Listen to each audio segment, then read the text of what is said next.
Abra sua Bíblia no livro de Gênesis. A gente vai fazer uma leitura no livro do Gênesis e depois a gente vai para o livro de Josué, no capítulo 15, amém? Então abra logo sua Bíblia no livro do Gênesis, no capítulo 2 do livro do Gênesis, a gente vai ler o versículo 18.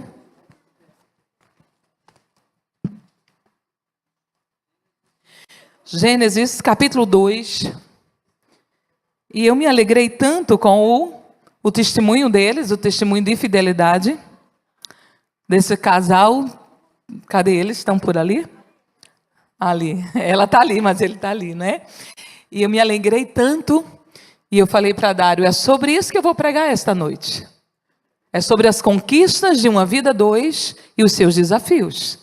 E quando eu estava ouvindo vocês testemunhar das conquistas, da conquista da casa, e como foi desafiador, mas em cima da conquista tinha uma promessa, através de um sonho e uma fidelidade de Deus, para que mesmo diante das impossibilidades financeiras, aquilo pudesse acontecer, e é assim que Deus faz.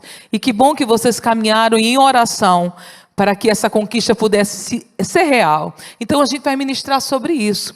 Então o livro do Gênesis, do capítulo 2, o versículo 18 ao versículo 20 vai dizer assim: Disse mais o Senhor Deus, não é bom que o homem esteja só. Far-lhe-ei uma auxiliadora que lhe seja idônea. Havendo, pois, o Senhor Deus formado da terra todos os animais do campo e todas as aves dos céus, trouxe-os ao homem para ver como este lhe chamaria. E o nome que o homem desse a todos os seres viventes, esse seria o nome deles. Deu nome o homem a todos os animais domésticos, às aves dos céus e a todos os animais selváticos a todos os animais selváticos. Para o homem, todavia, não se achava uma auxiliadora que lhe fosse idônea. Agora vá lá para o livro de Josué, capítulo 15. Não, perdão, a gente vai ler o versículo 24 ainda, tá bom? Que vai dizer assim, no livro de Gênesis, capítulo 2 ainda, e o versículo 24 vai dizer assim: Por isso deixa o homem pai e mãe, e se une à sua mulher, tornando-se os dois uma só. Uma só. Agora Josué, capítulo 15 do livro de Josué, vamos ler do versículo 13 ao versículo 19, que vai nos dizer assim: A Calebe, filho de Jefoné, porém deu Josué uma parte no meio dos filhos de Judá, segundo lhe ordenara o Senhor, a saber, Criate Arba, isto é, Hebrom. Este Arba era o pai de Anak. Dali expulsou Calebe os 3 filhos de Anak, Sesai, Aimã e Talmai, gerados de Anak. Subiu os habitantes de Debir, cujo nome dantes era Criate-Zefé. Disse Calebe: a quem derrotar Criate-Zefé e a tomar, darei minha filha Aquisa por mulher. Tomou-a, pois, Otiniel, filho de Kenaz, irmão de Calebe. Este lhe deu a filha Aquisa por mulher. Esta, quando se foi a Otiniel, insistiu com ele para que pedisse um campo ao pai dela. E ela apeou do jumento. Então Calebe lhe perguntou: que desejas? Respondeu ela: dá-me um presente. Deste-me terra seca. Diga assim: deste-me terra seca. Então lhe deu as fontes superiores e as fontes inferiores. Queria que você fechasse sua Bíblia por alguns momentos, porque a gente vai precisar dela, e que você segurasse na mão do seu cônjuge nesta noite. Eu tenho uma palavra do coração de Deus para trabalhar conosco aqui. Eu estava em casa, orando ao Senhor, acerca daquilo que Deus queria que eu ministrasse. E eu estava ainda em Caldas Novas, durante a semana que eu passei lá. E o Senhor, Ele trouxe essa palavra no meu coração, acerca de Áquisa e acerca de Otiniel. Não mais acerca de Caleb, mas acerca deste casal. E daquilo que Deus tinha para fazer na vida deste casal. E eu creio que hoje, pastor Eudenor, pastor Eutá, pastor Silvio, pastora Julieta, eu creio que é uma noite profética daquilo que Deus quer realizar nas nossas vidas. Eu creio que é uma noite que o Senhor nos fará compreender algumas situações e como é desafiadora a vida a dois, mas como Deus vai trazer algo para que a gente entenda o que são essas conquistas nele. Então, neste momento, eu queria que você segurasse na mão do seu cônjuge, para que juntos possamos orar, para que o nosso coração, de fato, esteja rendido a Deus, e para que a nossa mente seja cativa a Ele, e que essa palavra faça o efeito pelo qual ela será designada. Pai, eu oro a Ti, Senhor, neste momento. Rendidos estamos a Ti. Rendidos, Senhor, à Tua voz, rendidos ao Teu querer, rendidos à Tua boa vontade, porque ela é perfeita e ela é agradável. Senhor, eu oro neste momento sobre esta palavra, sobre aquilo que o Senhor quer ministrar aos corações de cada casal que aqui está. Que eu seja, Senhor, guiada pelo Teu Espírito, e que através, Senhor, desta palavra que será, Pai, pregada, a Tua boa obra seja feita em cada um de nós. Que cadeias sejam quebrados, que grilhões, Senhor, sejam arrebentados, que portas, Senhor, elas sejam, Pai, quebradas, abertas, pelo poder que há no nome de Jesus, e pelo poder libertador que há na Tua palavra. Vem com graça sobre nós que aqui estamos, que nada, Senhor, nos torne resistente, que nada, mas que o Teu Espírito comece, Senhor, a trabalhar no nosso entendimento, e que qualquer situação que talvez tenhamos vivido, Pai, ainda neste dia de hoje, que não foi agradável, Pai, que ela não nos torne resistente, mas nós queremos, ó Pai, declarar que estamos nesta casa, que estamos neste lugar, porque nós necessitamos de ouvir a Tua voz, porque nós nos rendemos a Ti completamente dependente, como casal, como família. Vem sobre cada um de nós, Senhor, e que o Teu poder possa operar sobre as nossas vidas. Capacita-me no Teu Espírito, para que eu possa ministrar esta palavra. Assim eu oro a Ti, Pai, em nome de Jesus, em nome de Jesus. Sente dando glória a Deus, amém? Aleluia. Olha só, queridos, como é interessante, como Deus, Ele consegue enxergar a necessidade do homem, como é interessante como Deus, Ele consegue enxergar e as necessidades do homem, a sua solidão.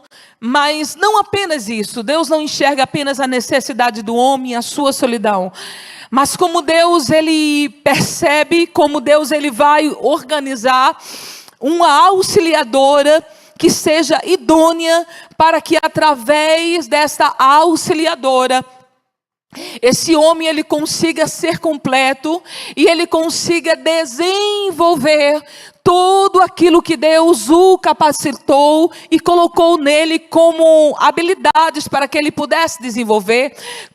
Habilidades de condição, capacidade psicológica, capacidade cognitiva, ao ponto a gente vai observar a desenvoltura deste homem quando ele está ali.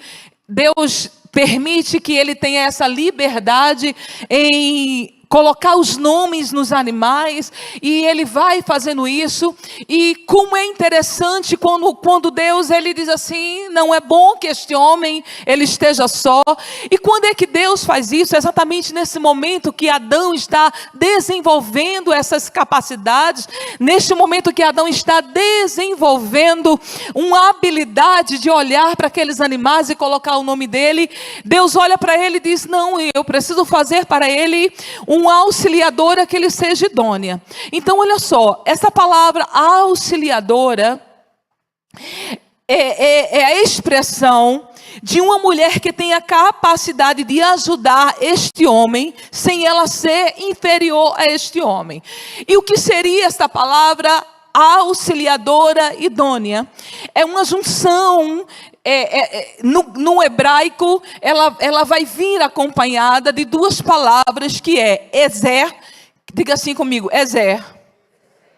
Se a pronúncia não está certa, não tem problema, mas você está compreendendo, porque tem aqui teólogos né, que são bons no hebraico. Não é o meu caso, não sou boa ainda no hebraico, mas a palavra auxiliadora idônea, no hebraico, essas duas junções vai vir acompanhada da palavra ezer, que significa força e significa socorro, e vai vir acompanhada da palavra kenegedon, que significa exatamente ser diferente. Alguém que é ajuda, que é oposta. Então a palavra auxiliadora significa ezer, que significa força e significa socorro. E a palavra kenegedon significa oposta, aquela que é diferente. Então, quando a gente vê Deus criando, por que eu estou trazendo para você como significa no hebraico, no original? Porque quando a gente vai olhar na tradução, naquilo que foi traduzido para a nossa linguagem, a gente vai olhar assim, alguém que está ali auxiliando, alguém que está ali sendo ajudadora, mas não traz essa expressão do kenegedon, que é alguém que é oposto, que é alguém que é diferente. E a gente vai dizer assim, mas como assim, pastora? Deus cria alguém para se opor ao homem? Não, a questão não é que Deus criou alguém para se opor ao homem, mas quando Deus cria a mulher com essa expressão,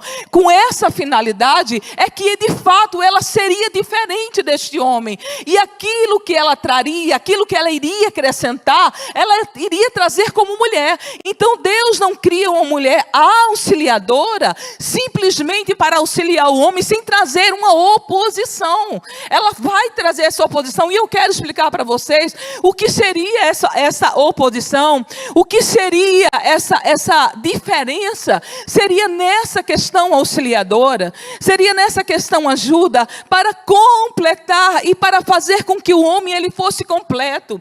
Não é alguém que está ali para dizer, o homem vai dizer amarelo e ela vai dizer amarelo, é verde e ela vai dizer é verde. Não, mas quando Deus cria essa mulher idônea, essa mulher que vai ser essa auxiliadora idônea, ela vai vir também com uma capacidade de também ajudá-lo, e também em questões que não que vai divergir no sentido de aquilo que não é certo. Essa mulher idônea, e que essa mulher que auxilia, ela vai vir para auxiliar, exatamente desfazendo daquilo que não está alinhado e daquilo que não é real, para que esta família, para que este casal, eles consigam caminhar neste alinhamento. Vamos supor, e eu quero trazer esse exemplo para vocês, o que nos faz estar alinhado? O que nos alinha às verdades de Deus? É quando um líder, ele confronta e ele diz, não, isso que você está fazendo não é certo. Isso que você está fazendo é contrário aos desígnios de Deus, é contrário à vontade do Senhor. O que nos alinha ao propósito, às vontades de Deus, é quando o líder, ele vem e ele se opõe em algumas entrelinhas daquilo que eu estou fazendo, ou quando o líder simplesmente ele concorda e diz assim, irmão, você fica à vontade, se você sente de fazer isso. O que é que nos alinha? É quando alguém contraria a minha vontade quando ela está errada, ou quando alguém concorda comigo mesmo quando a minha vontade está errada. Vamos participar comigo? O que me alinha a Deus? É quando a gente diverge. Lembra de Elias? Quando Elias ele chega na nação de Israel. E o que é que Elias vai fazer no meio da nação de Israel? No período de mais de 20 anos, a nação de Israel ela esteve debaixo da adoração a Baal. Ela esteve debaixo dessa inclinação. Por causa de quem? Por causa de Acabe. Por causa de quem? Por causa de Jezabel. Quando Elias ele chega para trazer um alinhamento com os céus, o que é que Elias faz? Elias fala assim para o povo: se Baal é Deus, segue-o. Se Deus é Deus, então segue a Deus. O povo não sabia o que dizer, o povo não sabia o que responder, o povo não disse palavra alguma. Por quê? Porque eles estavam tão perdidos na sua forma de vida, lembrando que mais de 20 anos caminhando nesse percurso de idolatria, que chegou um momento que já estava tudo tão tranquilo, tudo tão comum, tudo tão normal, que aquelas pessoas olham e elas dizem assim: não sei, Baal é Deus, se é Deus é Deus. E naquele exato momento, Elias é levantado para confrontar. E o que é que Elias começa a fazer? Elias começa a colocar os profetas de Baal num desafio. O Deus que respondesse seria o Deus verdadeiro. A Bíblia vai dizer que não houve resposta nenhuma da parte de Baal. Mas quando Elias agora vai invocar o nome do Senhor, antes que Elias invoque o nome do Senhor, a Bíblia vai dizer que Elias ele traz um alinhamento acerca daquilo que Deus havia escolhido sobre aquela nação. Por quê? Porque em primeiro lugar Elias conserta o altar que está quebrado. Ele alinha as 12 pedras, que aquelas 12 pedras significavam exatamente as tribos de Israel. E depois deste alinhamento, a palavra do Senhor diz que Elias agora faz uma oração, e após esta oração de Elias, a Bíblia diz que Deus envia fogo, aquele holocausto é consumido. E após essa situação, a Bíblia diz que o povo, a nação, começa a gritar: só o Senhor é Deus, só o Senhor é Deus. Então, se a nação acorda e se a nação desperta para entender que só Deus é Deus, agora após esse entendimento, o que é que Elias faz? Elias não fica quieto, Elias não fica parado e diz assim: agora voltem para a casa de vocês, porque agora vocês entendem que Deus é Deus e que Baal é Baal. Não, Elias diz assim: então agora lancem mão sobre os profetas de Baal.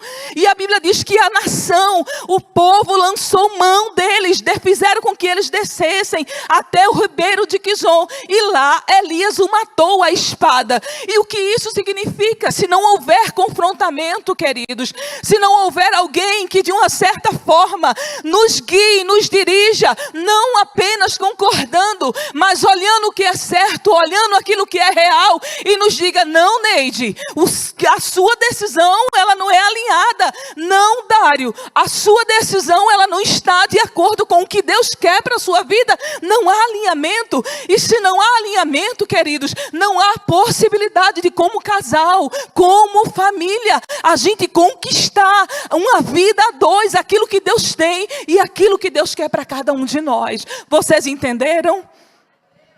Então diga assim comigo: a mulher, diga comigo as mulheres, diga assim: a mulher não foi criada para ser a inimiga.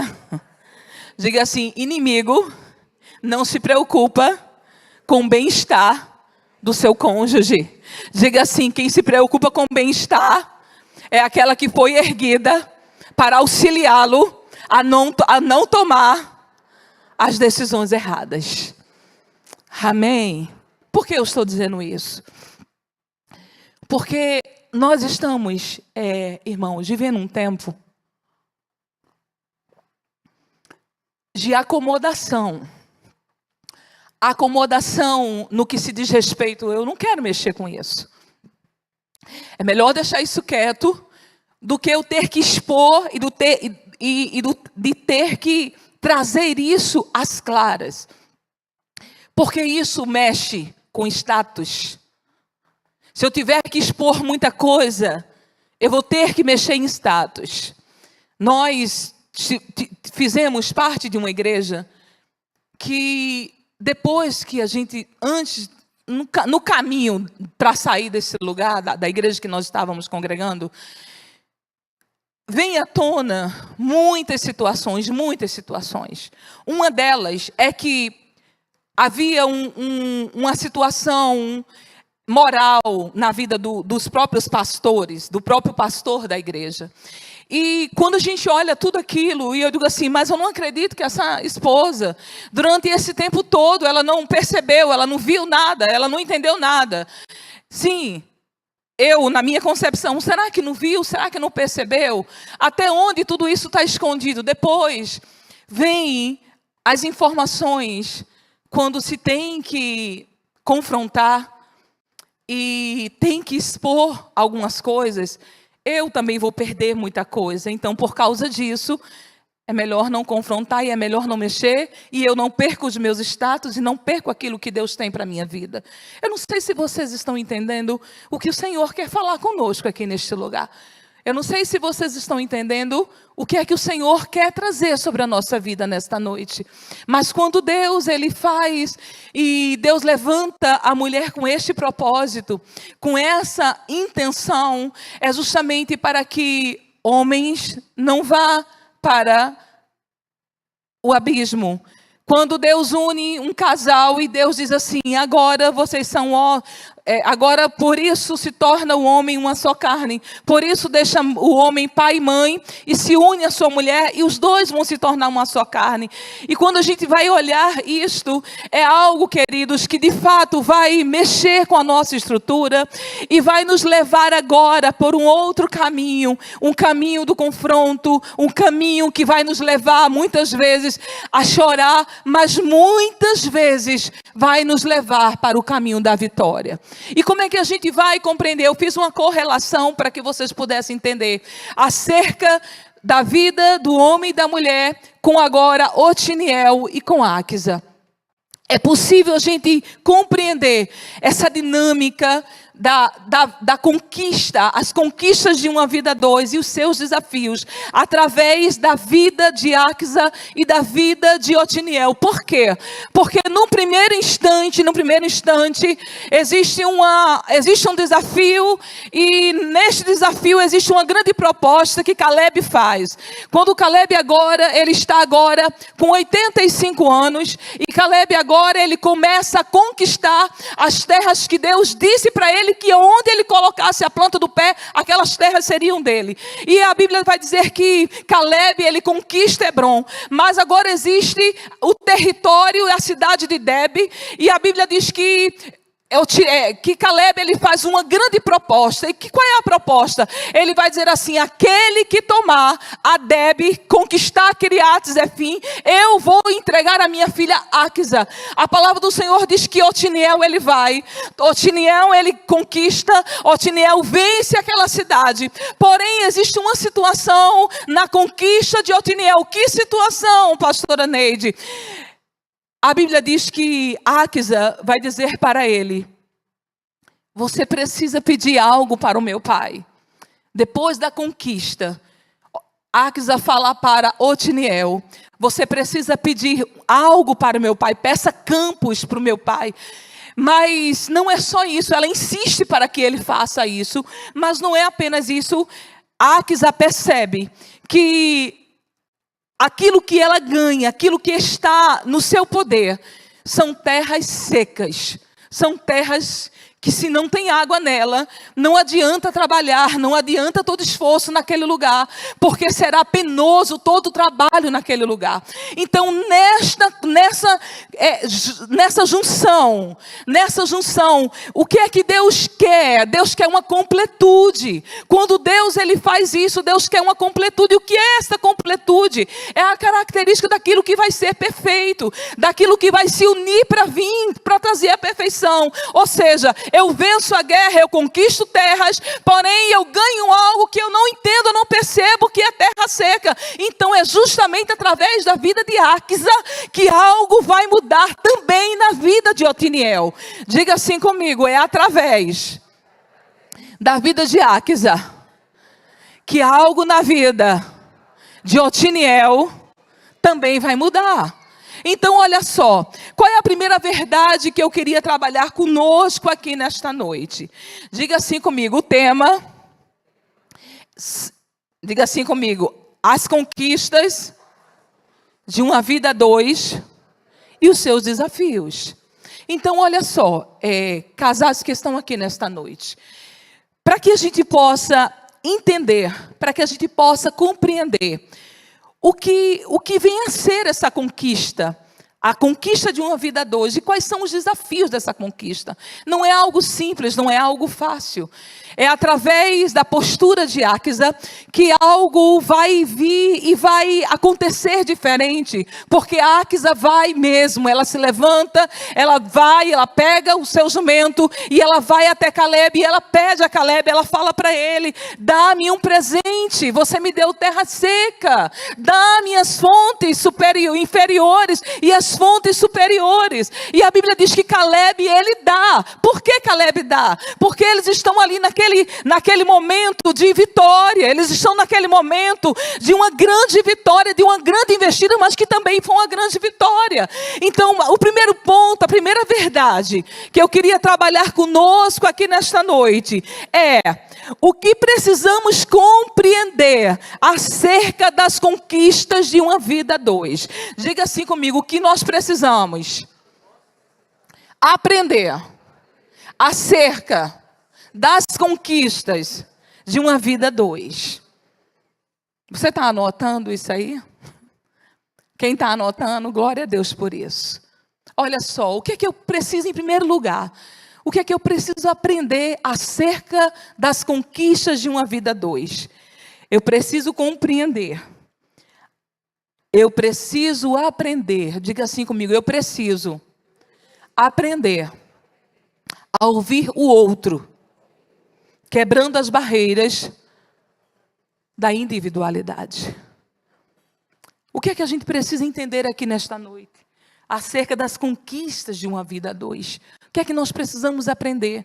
Nós precisamos entender que a gente precisa aprender a ouvir o outro, quebrando a barreira da individualidade. Como assim, pastora Neide? Quebrando a barreira da individualidade. Olha só, lá no livro, voltando lá para o livro do Gênesis, lá no livro do Gênesis, quando Deus ele forma a mulher, o homem já estava no seu momento de desenvoltura.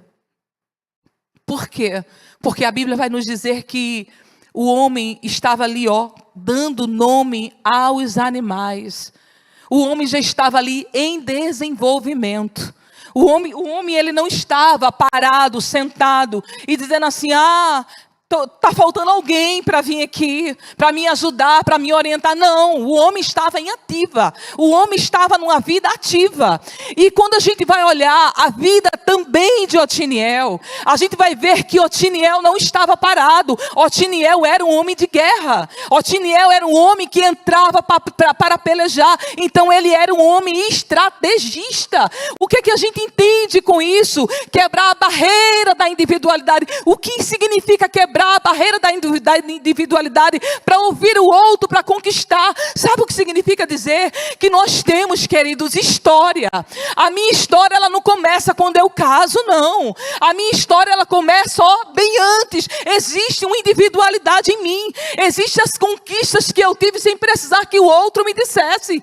Eu tive a minha desenvoltura sem precisar que o outro estivesse ali me dizendo, faça assim ou faça isso. Porém, a partir do momento que se junta e agora os dois se tornam uma só carne, e para que isso aconteça, para que as conquistas venham, nós vamos precisar, meu irmão, quebrar a barreira da individualidade para poder ouvir o outro acerca agora daquilo que nós iremos conquistar e como vamos conquistar. Você entende que existe um modelo, e não é um modelo daquilo que Deus quer para a nossa vida. Não é, queridos. E quando eu falo quebrar a barreira da individualidade, eu não estou apenas me referindo ao homem. Eu me refiro ao gênero. Por quê? Porque tem mulheres que a sua história de vida, a sua filogênese, foi tão desafiadora, que ela precisou trabalhar cedo para conquistar, que ela não teve a presença de pai, ela não teve um pai supridor, ou o seu pai não conseguia suprir todas as necessidades por causa da escassez financeira, e essa mulher, ela precisou entrar no campo de trabalho logo cedo, para não precisar depender nem pedir. Ou seja, a opinião alheia não é muito importante quando se fala de conquista, porque eu fui montada, existe uma estrutura em mim que me levou a isto, e agora para conquistar, como é que eu vou fazer para ter uma vida a dois que conquista? Quebrando, queridos, a barreira da individualidade. Existem momentos na nossa história, existem momentos na nossa vida, que Deus quer trazer algo maior sobre nós, mas para que isso aconteça, nós vamos precisar quebrar essa barreira, para que o outro traga fala, para que o outro traga visão daquilo que ele também vê, e daquilo que agora é necessário para que os dois conquistem juntos. Oh, e eu quero dizer para você, queridos, que estão aqui nesta noite, quão desafiador é quebrarmos a barreira da individualidade. Quão desafiador é você derrubar esta barreira, para que o outro consiga lhe dizer, como disse Aques a para Otiniel: pede para o meu pai as terras do campo. Como assim? Eu sou um homem de guerra. Eu sou um homem que sei das minhas conquistas. Olha o que eu acabei de fazer. Eu acabei de conquistar a cidade de Debe. Acabei de conquistar aquele território que era tão difícil. Após quantos anos? Mais de 45 anos. Esteve lá e ninguém entrou para conquistar. Eu entrei, eu conquistei. Como assim parar para ouvir alguém que está dizendo mas você precisa entender que as terras que nos foram dadas é terra seca. Eu quero liberar sobre este lugar e sobre casais que aqui estão. Deus quer nos fazer entender o que é quebrar a barreira da individualidade. O que é entender, o que é aprender a ouvir o que o outro está trazendo. Porque existem situações, queridos, que nós estamos ali, prestes para conquistar, mas nós estamos tão acostumados a decidir só, a resolver só, que a gente não consegue parar para entender a visão que o outro está tendo acerca das conquistas agora a dois. Amém? Amém? Vocês falar agora feito pastor Dário, vocês estão com uma cara assim de crente. É normal, né? Então, olha só.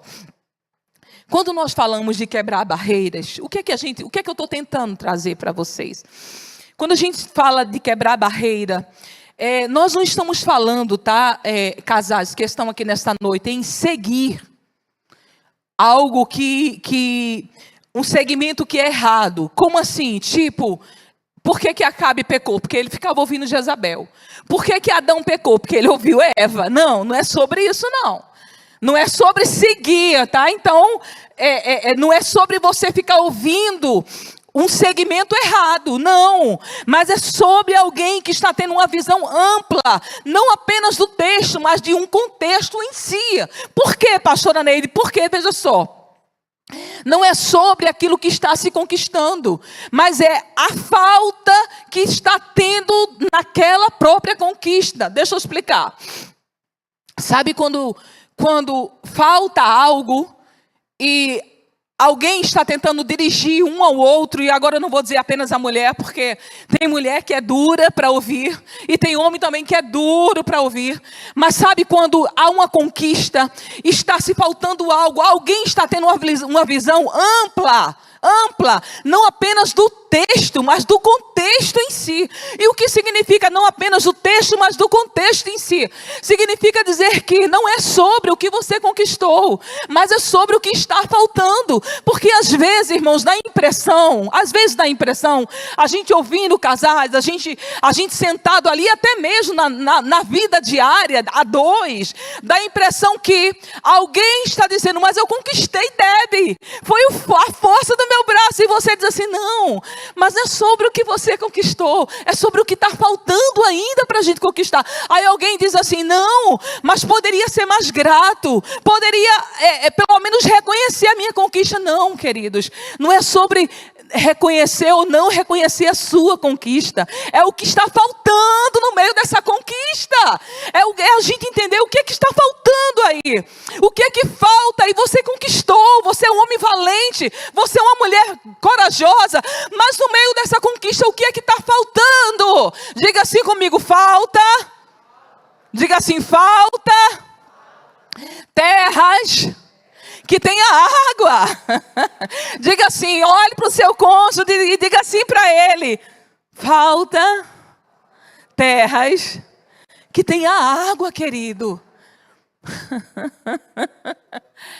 Oh Deus, diga assim comigo, Senhor, nos ajuda a compreender não apenas o texto, mas também o contexto. Amém? Então, olha só. Em primeiro lugar, aprenda a ouvir quebrando a barreira, né, da individualidade. Segundo lugar, diga assim comigo, aprenda a avaliar em conjunto as suas conquistas. Diga assim, aprenda a avaliar em conjunto, em dupla, as suas conquistas. Por quê? Porque saber avaliar em conjunto, o que significa saber avaliar em conjunto? Saber avaliar em conjunto é entender quando os dois irão perder. O que significa isso? Entender quando os dois irão perder. Significa dizer que a perda do outro resultará perda também para mim e para toda a minha família. Por que eu estou dizendo isso? Porque, olha só, nós precisamos aprender a avaliar juntos as nossas conquistas. Tem coisas, irmãos, que a gente está lutando, a gente até está conquistando, mas a gente precisa sentar juntos e dizer assim, será que essas conquistas nossas, será que de fato a gente vai prosperar com elas? Ou elas estão sendo cansativas e a gente vai se fadigar? Porque olha só, o que é que se alguém vai fazer com aquilo que recebeu em terras secas? O que é que você vai fazer com terra seca? Você vai trabalhar muito, você vai se cansar muito, você vai estar ausente de casa, você vai estar ausente dos filhos, você vai estar ausente de uma vida a dois. E o que é que isso vai resolver para você? Você vai se cansar muito. Nós precisamos, querido, é tempo, escuta o que eu vou lhe dizer, escuta o que eu estou lhe dizendo. É tempo de nós sentarmos para avaliarmos juntos as nossas conquistas. Tem coisas, irmãos, que nós estamos cavando, plantando em um lugar que não há água.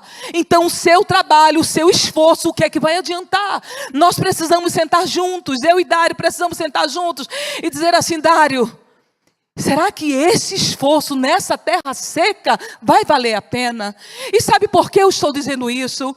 Porque às vezes nós queremos deixar o outro na sua teimosia e dizer assim, deixe ele para lá. Quando ele quebrar a cara, é ele que quebra. Não, queridos, não é. Quando um cônjuge quebra a cara, os dois são afetados. Não apenas os dois são afetados, os filhos são afetados, as finanças são afetadas, a casa é afetada. E você sabe qual é o resultado de tudo isso que foi afetado? É a gente olhar e a gente dizer assim, tem alguma coisa errada, tem alguma coisa errada. Deus não está olhando para a gente, Deus não está nos vendo. Cadê a promessa? Não é questão de promessa, é questão agora de inteligência, é questão agora dos dois sentar e parar e dizer, será que isso aqui de fato não está faltando uma terra que tenha água para que o nosso trabalho de fato ele tenha êxito?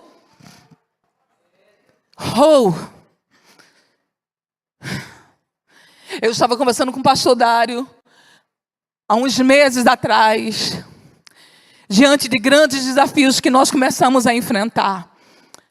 E eu conversando com ele, eu estava dizendo assim para ele, Dário, será que nós não estamos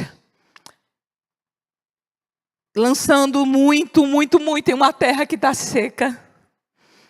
Será que nós não precisamos mudar a rota e ver onde a gente precisa investir em questão de igreja, em questão de famílias? Será que a gente não precisa dar essa mudada? Queridos, olha só como é difícil.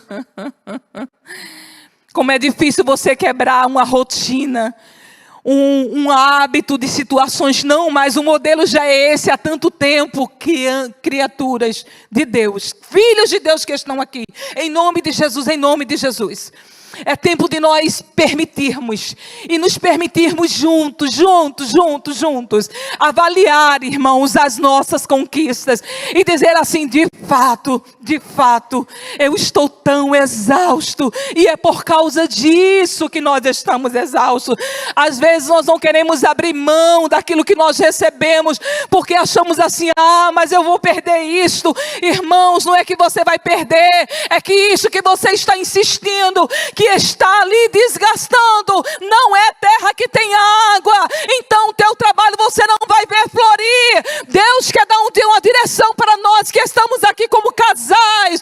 Deus quer abrir o nosso entendimento. Deus quer quebrar barreiras, irmãos, que estão nos impedindo de ir para lugares aonde tem água e receber o que Deus quer te dar e te entregar. Então, em nome de Jesus, juntos, vamos avaliar juntos sobre as nossas conquistas. Olha, Paulo vai dizer lá no livro de 1 Coríntios, do capítulo 12, Paulo vai falar acerca do corpo de Cristo, não é? Que tem muitos membros, e Paulo vai dizer sobre a função de cada um. Paulo vai dizer assim: não é porque a orelha ela é diferente, ela vai dizer: eu sou orelha, eu não sou do corpo. Vai dizer para o pé: você não é do corpo. Paulo vai dizer assim: isso não existe. Cada um tem uma função específica neste corpo.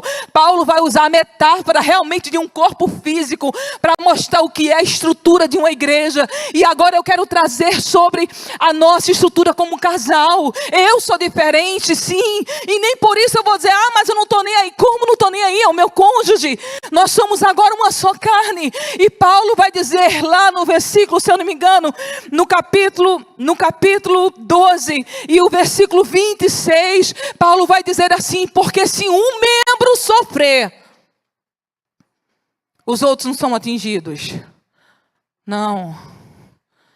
Não, queridos. Um dedo machucado enferma todo o nosso corpo. Um dedo machucado causa danos, irmãos. Nos derruba, nos coloca numa cama, nasce íngua. Não é um corte no dedo, como machuca todo o corpo. Por isso que eu digo para você: vamos sentar juntos e vamos avaliar juntos.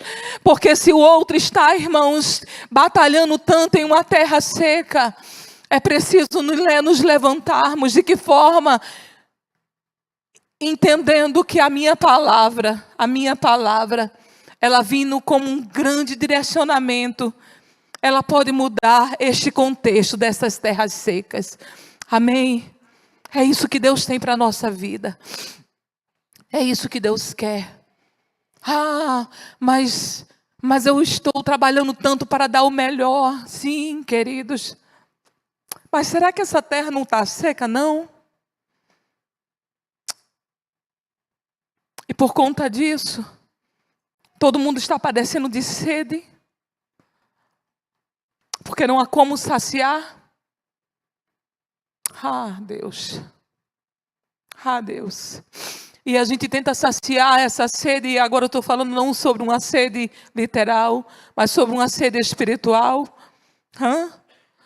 E como que a gente está fazendo para a gente saciar essa sede espiritual? Porque não existe uma água aí espiritual nesse lugar e nesse território. Nós estamos tentando saciar com coisas que não são água e não são saudáveis. E a gente tem buscado tantas coisas, queridos. E estamos indo cada vez pior. Porque nós estamos necessitando desta água espiritual dentro dessas terras que nós precisamos plantar. Nós estamos precisando, queridos, beber esta água que é fundamental para a minha saúde conjugal e a minha saúde familiar e principalmente para a minha saúde espiritual. Quando nós somos afetados, casais, pela nossa enfermidade conjugal, pode ter certeza, alguma coisa na nossa vida espiritual vai despencar. Porque Paulo fala sobre isso, o corpo sofre. Mas eu tenho uma boa palavra do Senhor para cada um de nós aqui nesta noite. Eu tenho uma palavra para cada um de nós nesta noite. Há terras, irmãos, que têm água. Há terras que têm água. Deus vai dar direcionamento para as nossas vidas aqui nesta noite. Deus vai dar direcionamento para casais aqui nesta noite. Deus trará um tempo, irmãos, de refrigério, de saúde. Saúde física, saúde espiritual, saúde emocional. Eu libero esta palavra de cima deste altar. É um tempo de cura, é um tempo de restauração para casais que aqui estão nesta noite. Você vai sair daqui deste lugar, como bem disse aquela criança, transformada pelo entendimento que há da palavra do Senhor sobre a nossa vida. Diga assim comigo, para a gente terminar. Meu tempo está terminando ali, olha só se não já terminou. Diga assim comigo: as conquistas de uma vida a dois nos levarão a entender alguns princípios fundamentais. Aí eu coloquei aqui: essa dinâmica exigirá comunhão relacional. As conquistas de uma vida a dois nos levarão a entender alguns princípios fundamentais. E essa dinâmica de entender alguns princípios fundamentais, em primeiro lugar, vai te fazer entender que nós precisamos. Essa dinâmica nos levará, nos fará entender que nós precisamos de uma comunhão relacional. Diga assim: comunhão relacional. Em primeiro lugar, diga assim comigo: em primeiro lugar, com Deus. Com Deus. Essa primeira dinâmica vai nos levar a ter uma vida. O que seria, queridos, essa comunhão? Diga assim comigo: harmonia no modo de sentir, de pensar, de agir. Diga assim: qualidade do que expressa união. Então, olha só, essa comunhão, em primeiro lugar, é relacionar em primeiro lugar com quem? Com Deus. Por que com Deus? Porque Deus é o autor de todas as coisas. Sem Ele, nada do que é seria. Por Ele, por meio dEle, para Ele, são todas as coisas. Como nos diz em Romanos 11:36. Esse marido que está aí, essa esposa que está aí, é fruto, queridos, de um preparo de Deus para a nossa vida. Pastora, como assim? Tem gente que diz assim: não, mas Deus não prepara não, irmãos. A palavra do Senhor diz que Deus prepara.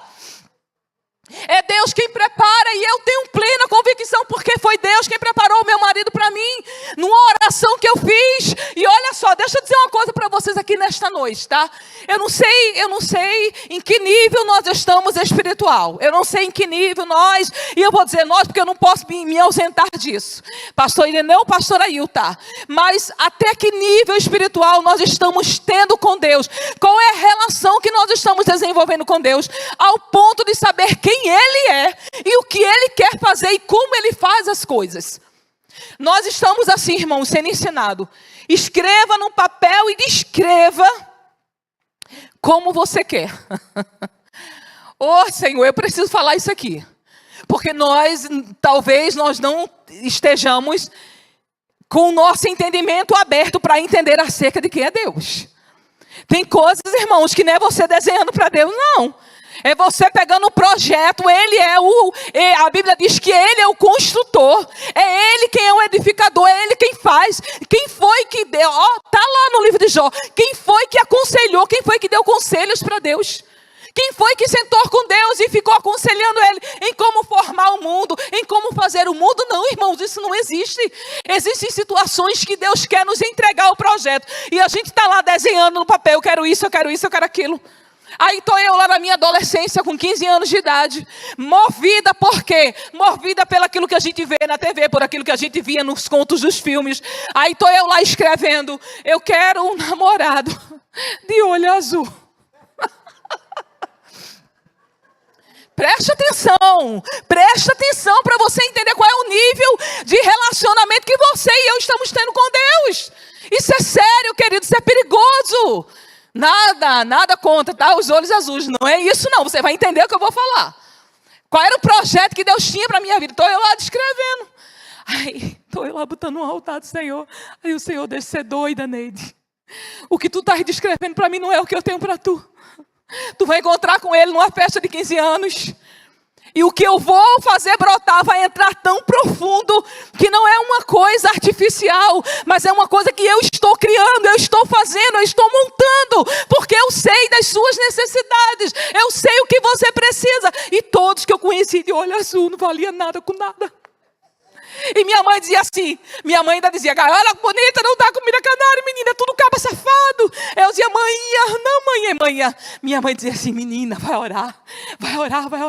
Um dia nos 15 anos, encontrei Dário, que eu já conhecia Dário, de vê-lo pregando nas igrejas, ele que não me conhecia, eu o via pregando na igreja. Quando eu olhei, eu falei, meu Deus, aí o coração acendeu, aí o Senhor disse, é isso que eu escrevi para a tua vida, rasga esse papel doido, porque eu tenho uma coisa grande, eu tenho uma coisa maior para te entregar. Então deixa eu dizer para você aqui, Deus prepara. Ele levantou na mão, é verdade, irmãos, é verdade. Foi Dário que me ganhou de volta para Cristo. O meu coração estava completamente querendo para o mundo. Dário me converteu, Dário me levou a conhecer o Senhor de uma forma profunda que antes ninguém tinha me levado, e até hoje é um homem que tem me conduzido, irmãos. Ele teve uma paralisia facial. Tem uns 8 dias que isso aconteceu, uma paralisia facial. E a boca dele ficou torta, irmãos. Vulcão, ele está dizendo. E ele me disse assim, e eu olhei para ele naquela situação, e eu disse assim para ele, mas Dário, você vai dar conta, Dário, de trabalhar assim? E ele disse, essas coisas não me afetam, Neide. Essas coisas não vão me afetar, não. Eu preciso trabalhar, eu tenho compromisso com meus pacientes. E quando eu vi Dário indo trabalhar, atendeu o paciente, não deu conta de atender todo mundo, voltou para casa. Ele está tudo formigando, a boca dele estava mais torta ainda. Quando eu vi aquilo, eu disse, Deus, vem aqui, Senhor. Peguei o óleo da unção, visite ele. Senhor, ele precisa ser visitado pelo Senhor. Ele precisa, Senhor, ser restaurado pelo Senhor. Alguém ainda teve coragem de mandar uma foto para mim. Disse assim, porque meu pai é a mesma coisa. E não deu nada, porque ele fez um ultrassom, né? Uma tomografia do crânio. O crânio não tinha sido atingido, não era infarto, não foi AVC, não foi nada. Foi um alto nível de estresse e não se sabe nem explicar o quê, como aquilo aconteceu. Aí alguém manda uma foto para mim e diz assim, a mesma coisa do meu pai. Olha meu pai como está, menina, quando eu vi a foto do pai da pessoa que mandou o rosto torto naquela hora, o Senhor falou assim para mim, mas a diferença daquele que serve e daquele que não serve, porque o pai dessa pessoa nem crente é, um homem que deixou a família, um homem todo na bagaceira. E eu falei assim, Senhor, eu repreendo isso em nome de Jesus. Deixa eu falar uma coisa para você, nós precisamos entender que Deus tem um caminho, é por isso que nós precisamos ter um relacionamento íntimo com Ele. Ele vai quebrar, queridos, laços, Ele vai quebrar e Ele vai dissipar tudo aquilo que o inimigo tem tentado lançar contra a nossa vida. Pastor, e Deus prepara. Dá para colocar aqui Provérbios 19, o versículo 14? Consegue colocar? Ou não está? Posso ler para vocês o que está escrito Provérbios? Provérbios 19, 14 vai dizer assim: a casa e os bens vêm como a herança dos pais, mas do Senhor a esposa prudente. Quem esteve lá no Éden, formando Eva para Adão? Quem foi? O próprio Deus. O que é que o Salmo 128 vai falar? Acerca, tá vendo? A casa e os bens vêm como herança dos pais, mas o Senhor a esposa prudente. Olha só, Salmo 128 vai falar exatamente sobre esse relacionamento do homem com Deus. E assim será o homem que teme ao Senhor. E vai mostrando como é a vida de alguém que teme ao Senhor. Queridos, deixa eu falar uma coisa para você. Nós precisamos criar levantar este altar da comunhão relacional em primeiro lugar com Deus. Em segundo lugar, diga assim, com o outro. E eu só estou terminando, tá? Diga assim, com o outro. Diga assim, por que com o outro? Porque o outro, é através do outro que nós vamos realmente conquistar essas terras. Essas terras que têm água. E quando eu falo comunhão com o outro, diga assim comigo: reconhecer que o maior desafio não são as conquistas em si, mas reconhecer quando em meio às nossas conquistas estamos cultivando em terras secas e nos levantarmos, as mulheres, diga assim, levanta a mão as mulheres e diga assim: nos levantarmos como Áquisa. Diga assim: isso mudará a minha sorte e a sorte da minha casa. A palavra do Senhor vai dizer que, olha só, queridos, não é o maior desafio, não é entender as conquistas em si. Não, o maior desafio não é esse. O maior desafio é quando a gente reconhece e a gente para e a gente diz assim: é verdade. Eu estou no lugar, estou fazendo algo certo, mas está no lugar errado. Eu estou me desgastando com isso. Quando a gente faz isso, quando a gente reconhece, há um quebrantamento dentro do nosso coração. E quando há um quebrantamento dentro do nosso coração, a gente possibilita o outro a ir. Quando a gente reconhece, a gente possibilita o outro a lutar. A gente possibilita o outro a guerrear por nós. E deixa eu dizer algo para todos nós que estamos aqui. Vão existir momentos nas nossas conquistas que nem sempre serão os dois que vão conquistar juntos. Mas alguém se levantará para conquistar em favor de um todo.